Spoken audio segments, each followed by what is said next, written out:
Hello everyone, welcome to my YouTube channel Learn GSP with Mahesh. So if you remember almost like 525 days ago, exactly on March 10th, 2019, I had created a cheat sheet for the case study in Google Cloud Architect for the Google Cloud Architect certification, and now it's almost like 525 days old.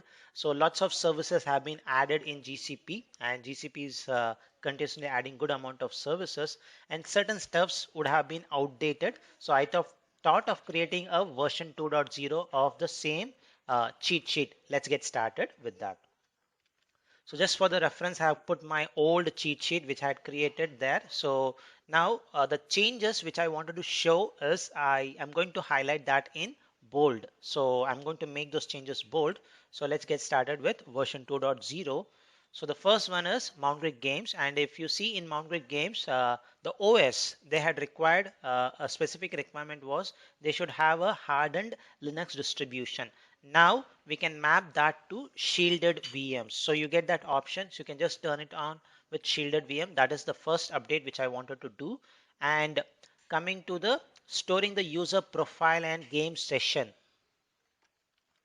If you see in Mount Grid Games, if you scroll down, you'll see connect to a transactional data service, database service to manage user profile and game status. For this, I had proposed data store at that time. Now we have a next generation version of data store called as Firestore, and Firestore also supports transactions. So that's the second update which I wanted to give.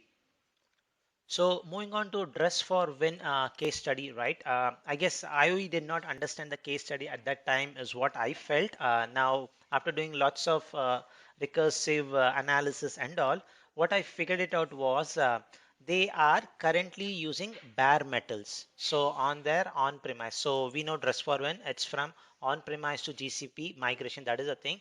And if you look into the case study one more time, right?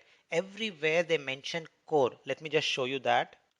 So this is REST-for-Win case study, and if we come down under the technical architecture, they mention MySQL, uh, 8 cores, 8 core vCPU, 4 core, 8 core CPU, 4 core CPUs, 8 core. So everywhere they are mentioning core. So I got a doubt. Maybe it is like, and if you see here, there's one more word which they mention. It came from, it grow from few servers to hundreds of servers in the garage. So looks like it is more like a physical server is what I felt. To do that mapping, so this is the mapping usually people do when it is in physical servers or bare metals to virtual servers. One core is equivalent to 2 vCPU in GCP. So you need to make everything double when you see. So if you see the MySQL one, so in the MySQL one, if it's 8 core CPU in GCP, you should try to get a 16 core vCPU. That is the key important thing.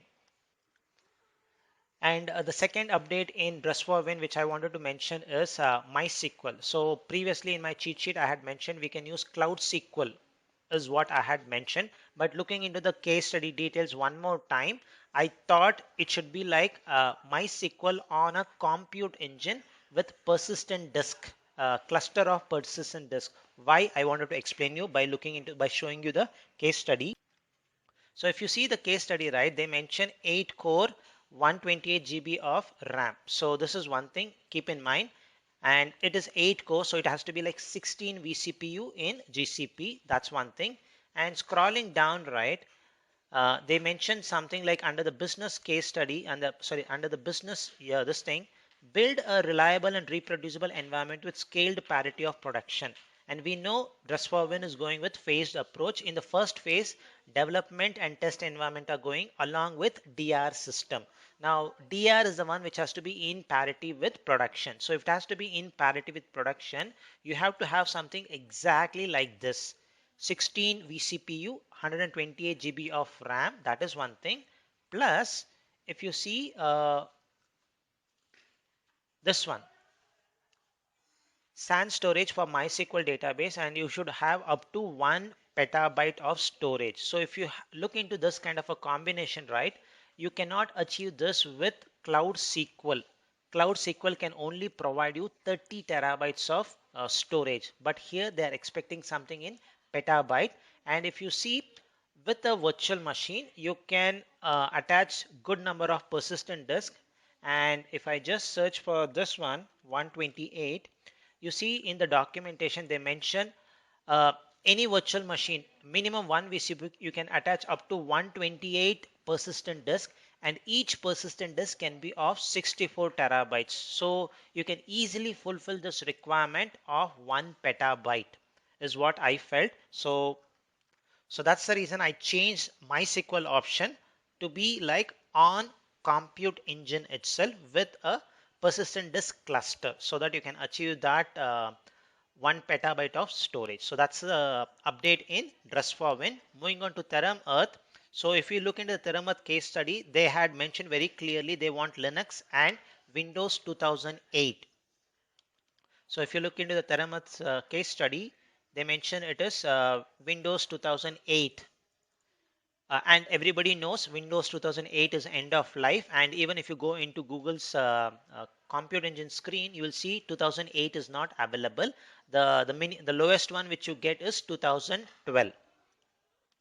So that's the reason I wanted to update this one. So 2012 R2 version could be the possible one as I felt. So that's one update. The second update which I wanted to show in Theorem Earth is there are sometimes the FTP, so you need to upload the files, the telemetry information from the service center to Google Cloud. So when you are uploading it, right, there could be sometimes network disconnect can happen. So better to use GSUtil or the REST API version of Google Cloud Storage.Google Google storage.googleapis.com, the REST API version of it, which will provide you resumable uploads. So if the file size is minimum 8 MB, right, it can automatically have resumable uploads.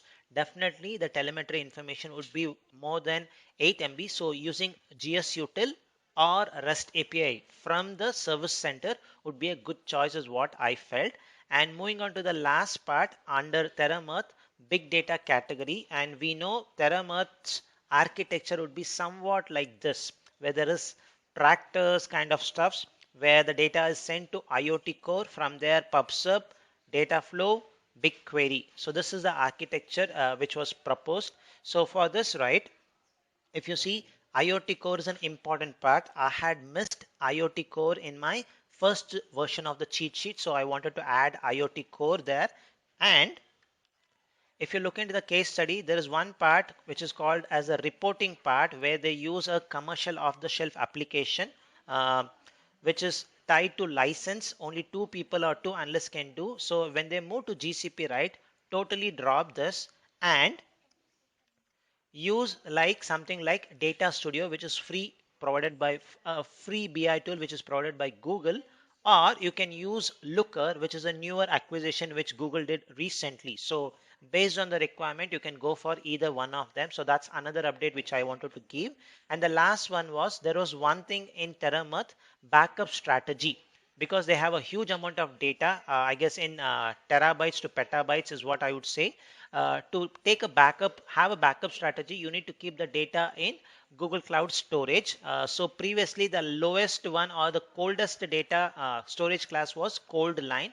Now recently Google has introduced something called as archive, so which is like 1 year. So if you're not going to access the data if you're going to access the data once in a year, archive is a good better choice. Cold line is something like once in a quarter. So I thought I'll just update these things. So just wanted to share you the updated version of the cheat sheet. Hope the cheat sheet is helpful. Thank you for watching.